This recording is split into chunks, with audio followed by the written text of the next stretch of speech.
So hey guys, welcome to my channel and I'm back again with another really interesting video. Guys, in this video we are going to discuss filters in Kotlin.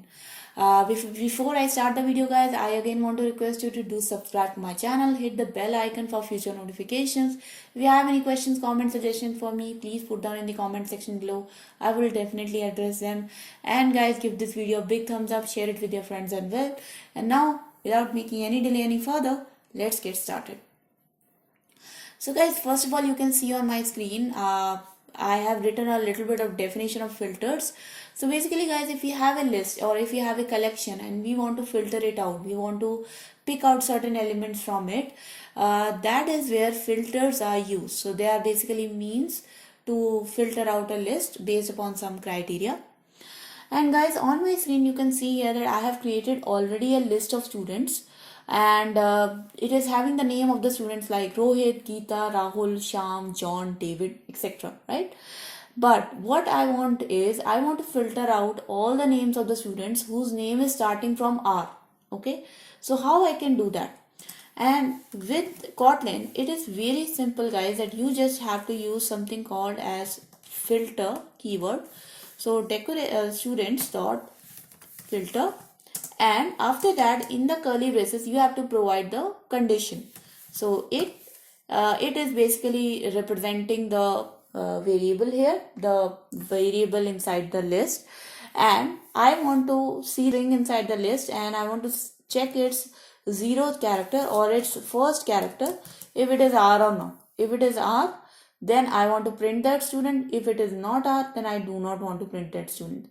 So now if I run this code, guys, in front of me there should be a list, and there you go guys, there is a list of 2 students whose name are starting with R, Rohit and Rahul. So that is how you can use filters to actually filter out a list and pick certain elements from the list based upon some conditions. But now I want to talk about something called as eager and lazy filters.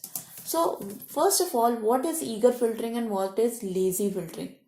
Guys, eager filtering means that as soon as I have created a filter, for example, as soon as I wrote this command and as soon as it got executed, it immediately created for me a new list, new filtered list. Okay, and now that immediately that list is created and it is there in the memory, so I can use it anytime I want.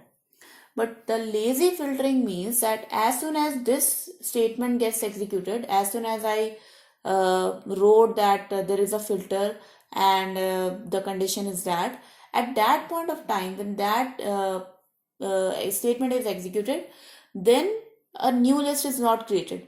But a new list is created when the elements of that filtered list are accessed. Okay, so I'll not confuse you guys any further. Let's just see it with the implementation, and I think then it will be much more clear. So for example guys, by default, if I have now created students.filter, if I just take this entire line and I create a val eager list equals to this one.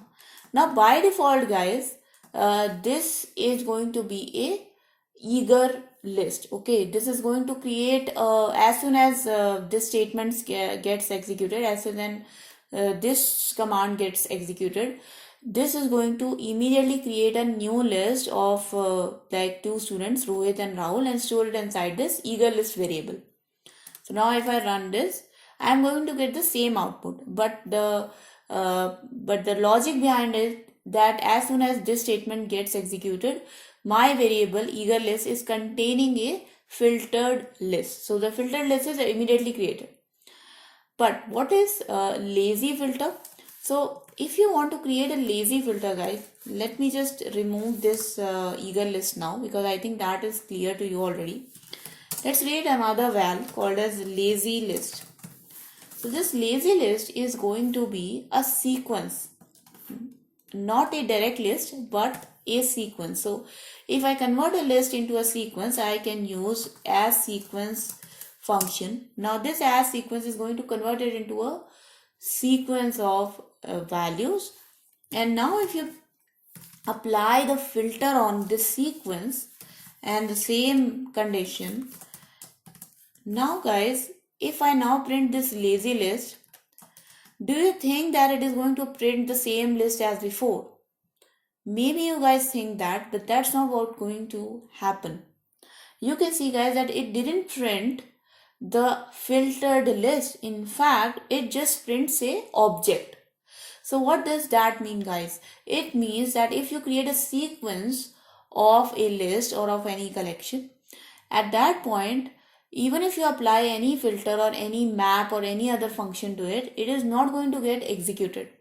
It is going to get executed only when you access the list from that sequence. So if I do lazy list dot as list, and sorry, it's not lazy list dot as list, it's lazy list dot to list.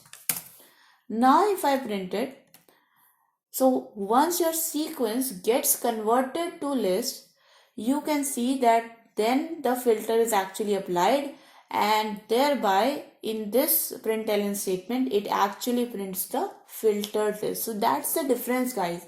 That's the difference between lazy and eager filter. But to make it more clear guys, we are going to see another example with the map function. So first of all guys, filter function is going to basically filter out the elements of the list or based upon some condition. Map function, it basically accesses each and every element of the list, and you can convert that element into some other element. So you can map that element from one state to another state. So let's see how does that go. So let me create another val called as lazy map, and I'm again going to use the student sequence. And now instead of using filter method, let's use map. So what is this map doing? Map is just mapping that value from one thing to another thing. But before mapping that value, I want to actually print that value. So let's say I print access $it. And now I map the $it, or basically $it is basically the element, okay? Sorry, not $it, it is basically the element itself. So I'm mapping that element to itself only.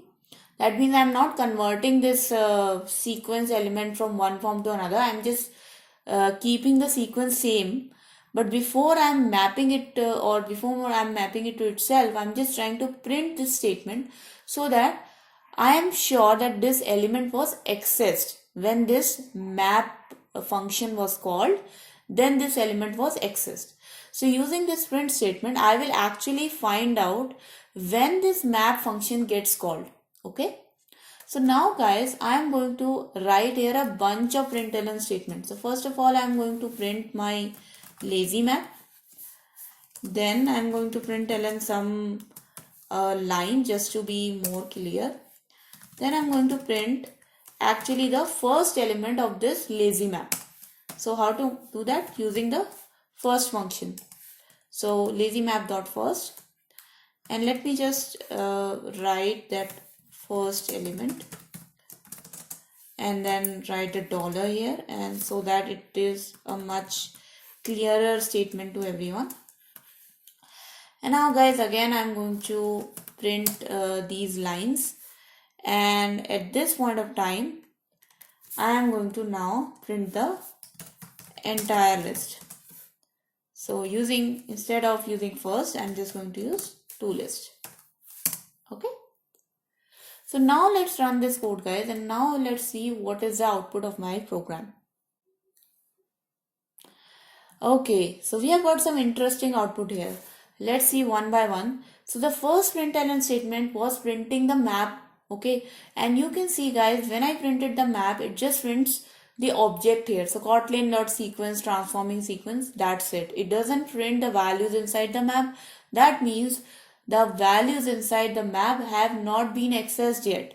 Because if they have been accessed, then this println statement, access and the element, should have also been printed. But that didn't get printed. So that means when I'm just using the map, nothing gets printed.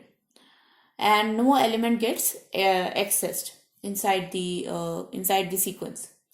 Now I am printing the first element of the sequence. So when I am printing the first element, you can see that only XS Rohit was printed and first element Rohit was printed.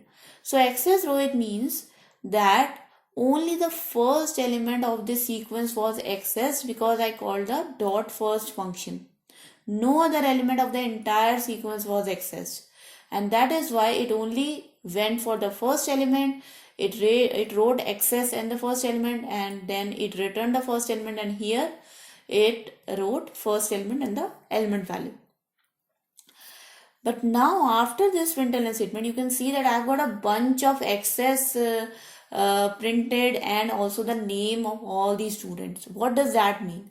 So when I call the toList function, guys, and that statement, all the students were accessed. All the values of the entire list was accessed, and that's why the map function was called for each and every one of them, and the println access it was executed. And finally, when the entire list was mapped, then the entire list was printed like an list or an array like this. Okay. So I hope, guys, now lazy loading and eager loading is pretty clear to you. You can also apply the filter statement and the map statement together. For example, I can do like students as sequence, and then first I can apply the filter and then I can apply the map.